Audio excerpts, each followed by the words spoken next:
Bio के लिए हम क्या करें कि हमारा स्कोर आए। तो मैं आपको कुछ चीजें बताता हूं जो मेरी अपनी एनालिसिस है, ध्यान से सुनना जो मैं बता रहा हूं। देखो, ये मैं ऑलरेडी यकीन 2023 वाले बैच में बात कर चुका हूं बच्चों से। देखो मैं क्या बोल रहा हूं, जब भी हम कोई सब्जेक्ट की बात करते हैं तो उसमें 4 स्टेप होते हैं लर्निंग के, समझना ध्यान से।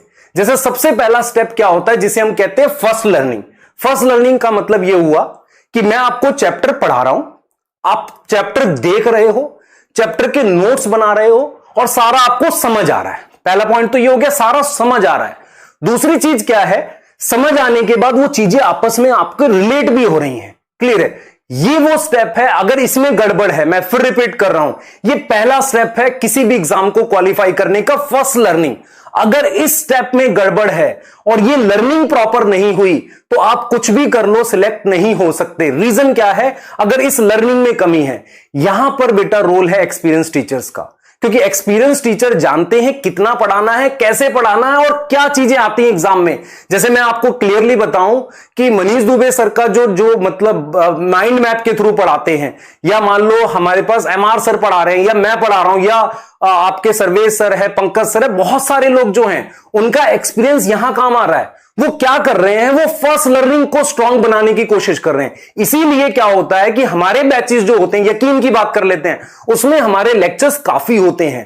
क्लियर है? काफी होते हैं। एक बच्चा उस दिन कह रहा था कि सर क्रैश कोर्स में भी आप 2 महीने में करा देते हो, यकीन में भी आप 8 महीने में कराते हो, तो फिर हम क्रैश कोर्स ही ना क्यों ले? बेटा क्रैश कोर्स तो लास्ट में करा रहे हैं, पर हम जो फर्स्ट लर्निंग पे ज्यादा से ज्यादा है ना, उन वाले कोर्सेज में, मतलब क्योंकि टाइम ज्यादा दे रहे हैं ना उसमें, तो फर्स्ट लर्निंग को बहुत स्ट्रांग बनाते हैं, पूरी एनसीईआरटी को प्रॉपरली कराते हैं, पूरा मतलब कॉन्सेप्ट क्लियर करते हैं। ये चीज है जो आपको स्ट्रांग बनाती है।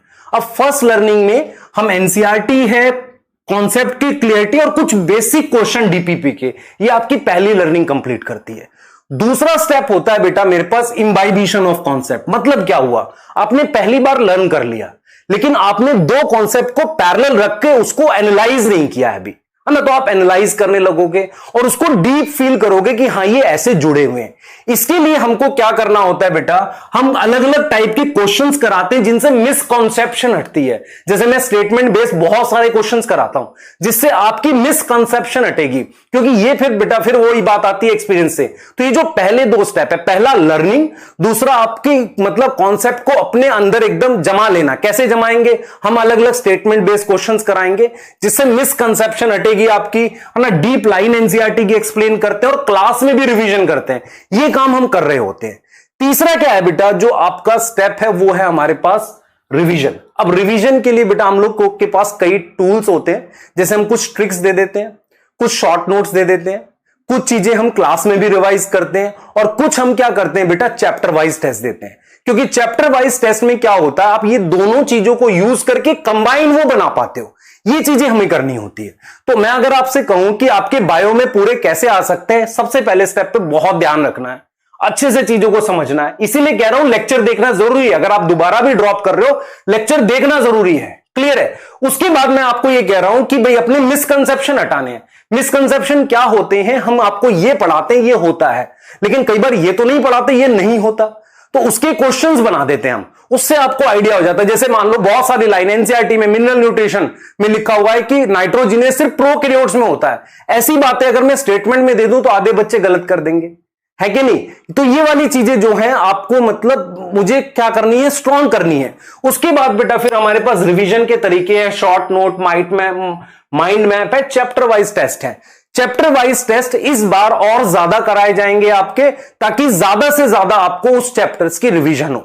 उसके बाद लास्ट रहता है बेटा एग्जाम, क्योंकि आपकी एक प्रॉपर टेस्ट सीरीज या टेस्ट होते हैं वो बैच वाइज चल रहे होते हैं, जो हम करते हैं हमेशा। ठीक है, बायो में भी करते हैं और सारे सब्जेक्ट का करते हैं।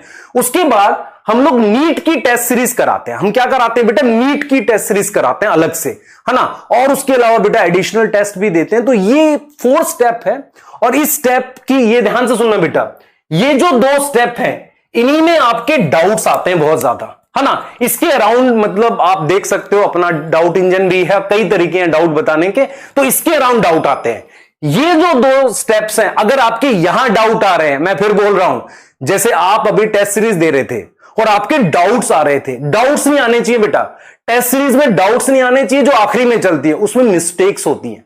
अगर डाउट्स आ रहे हैं तो तेरी फिर पैरेलल लर्निंग कैसे ठीक हुई थी बता, खुद बता जरा। अगर तेरे इसमें डाउट आ रहे हैं तो फिर पहले लर्निंग कैसे ठीक थी?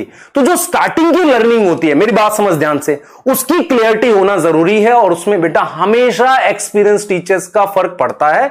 और मैं हमेशा ये बोलता हूं कि इसीलिए ये लाइन एनसीईआरटी की, मैं ये लाइन बार बार बोलता हूं बेटा, जो मुझे नहीं आता फिर वो एग्जाम में भी तो नहीं आता। ये मैं हमेशा बोलता हूं। क्यों बोलता हूं? क्योंकि आप में से क्या होता है, कुछ बच्चे चैट में ऐसे क्वेश्चन लिख देते हैं कि सर ये बता, वो आता ही नहीं है, तो मुझे भी नहीं आता, बता। सही है।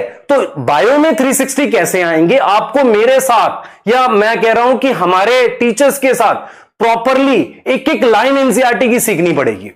उसके बाद हम उसको रिवाइज करेंगे, उस कॉन्सेप्ट को इंबाइब करेंगे डिफरेंट स्टेटमेंट वाइज क्वेश्चन से। क्योंकि हमारे प्लान रेडी हैं ऑलरेडी कि टेस्ट जो आपके बायो के होंगे, यकीन वाले या कोई भी जो हमारे बैचेस के होंगे जो 2023 के हैं, उनमें स्टेटमेंट वाइज क्वेश्चंस को हम ऑलरेडी इंक्रीज करने वाले हैं, जैसा इस बार ट्रेंड देखा गया। क्लियर है? तो उससे आपके कॉन्सेप्ट स्ट्रांग होंगे। फिर रिवीजन के लिए हमने लास्ट टाइम भी बेटा कुछ शॉर्ट नोट्स भेजे थे बैचेस में, अगर आपने देखे हो, वो हम फिर करने वाले हैं। क्लियर है? और मैं बार बार इस चीज को बोल रहा हूं बेटा कि जो एग्जाम के टाइम पर हम टेस्ट सीरीज कराएंगे वो आपके काम की होगी और आपको उसके अकॉर्डिंग चलना है। तो ये तरीके हैं बेटा आपको मतलब एग्जाम में अच्छा करने के।